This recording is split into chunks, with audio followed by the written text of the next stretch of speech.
Hello everyone, welcome to Urmi's world. আজকে আমার কলেজে ফর্ম ফিল আপের কাজ ছিল, তাই একটু বেরোতে হচ্ছিল। তো যেই ভাবা সেই কাজ, রওনা হয়ে নিলাম কলেজে যাওয়ার উদ্দেশ্যে। সাথে আমার শ্বশুরমশাই ছিল, আমি আর বাবা, আমরা দুজন মিলে কলেজে যাচ্ছিলাম একটা সিএনজিতে।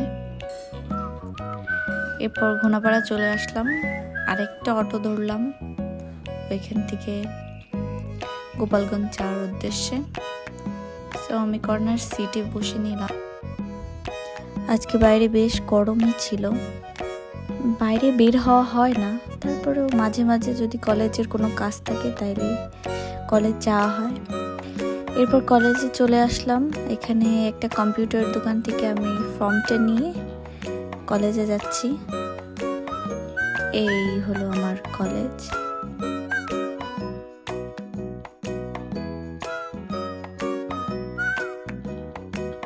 কলেজে গিয়েও আমার একটু ভোগান্তির শিকার হতেই হয়, কারণ আমার ডিপার্টমেন্ট ছিল 4 তলায়, সেইখান থেকে শিফট করে 10 তলায় একটা বিল্ডিংয়ে 6 তলায় আমরা শিফট করে নেয়, যার জন্য একবার এই বিল্ডিংয়ের 4 তলায় আমি যাই, তারপর আবার এই বিল্ডিংয়ের 6 তলায় ওঠা লাগে। আসলেই যাই হোক, চলে আসলাম। এটা আমার ডিপার্টমেন্ট, উদ্ভিদ বিজ্ঞান।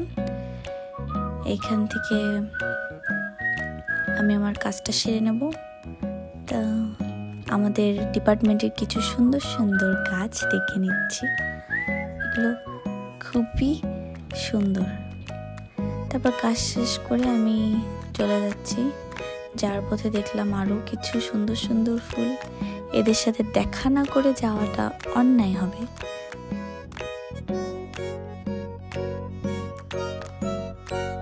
ফুলগুলো যে কি সুন্দর লাগছিল, অনেক সুন্দর লাগছিল, মনে হচ্ছিল ধরে বাসায় নিয়ে যাই।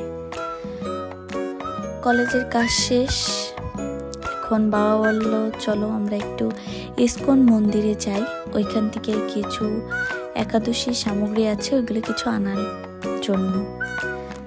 সো আমরা এই রিক্সায় উঠে নিলাম, এখন রিক্সায় যাচ্ছি ইস্কন মন্দিরে যাওয়ার উদ্দেশ্যে।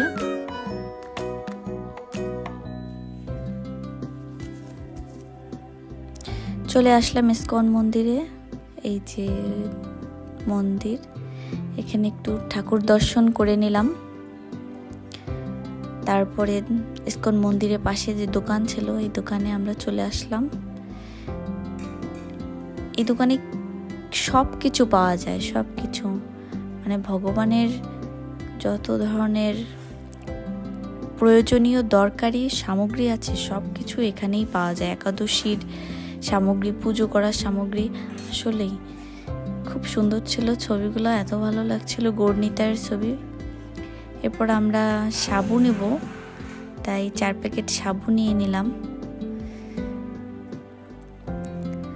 কেনাকাটা হয়ে গেল, এবার বাসায় ফেরার পালা। আমরা বাসার উদ্দেশ্যে রওনা দিলাম। সো আমার ব্লগটা এই পর্যন্তই, আবার অন্য একটা ব্লগ নিয়ে অন্য এক সময় দেখা হবে। ভালো থাকবেন, ধন্যবাদ। আর ভালো লাগলে লাইক, শেয়ার, সাবস্ক্রাইব করে দেবেন।